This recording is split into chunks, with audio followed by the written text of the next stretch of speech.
বিয়েবাড়ির অনুষ্ঠানে সত্যি নাচতে গিয়েছিলেন কিনা তা প্রমাণ করতে মাঝ রাস্তায় নাচ শুরু করে দিলেন কয়েকজন যুবক। ভোর 4টার দিকে বাড়ি ফেরার পথে কয়েকজন যুবককে থামিয়ে জিজ্ঞাসাবাদ করে পুলিশ। এত রাতে বাইরে থাকার কারণ জানতে চাইলে তারা জানান একটি বিয়ের অনুষ্ঠানে নাচ গান শেষে বাড়ি ফিরছেন। তবে পুলিশের সন্দেহ তখনও কাটেনি। বিয়ে বাড়িতে যাওয়ার প্রমাণ চাইতেই ঘটল অবাক করা কাণ্ড। ছবি কিংবা ভিডিও দেখানোর বদলে যুবকরাই পুলিশের সামনে রাস্তায় নাচ শুরু করে দেন।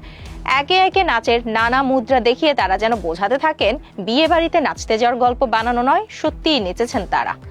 মুহূর্তে গভীর রাতের নির্জন রাস্তা পরিণত হয় নাচের মঞ্চে। পুলিশের জিজ্ঞাসাবাদের এমন অভিনব জবাব দেখে উপস্থিতদের মধ্যেও তৈরি হয় হাসির পরিবেশ। ঘটনার পুরো দৃশ্য ভিডিও করে রাখেন কেউ একজন।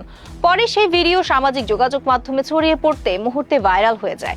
নেটিজেনদের কেউ ঘটনাটি দেখে হেসেছেন, আবার কেউ মজা করে বলেছেন বিয়ে বাড়িতে নাচার প্রমাণ দিতে হলে এমন লাইভ পারফরমেন্সই বোধহয় সবচেয়ে কার্যকর।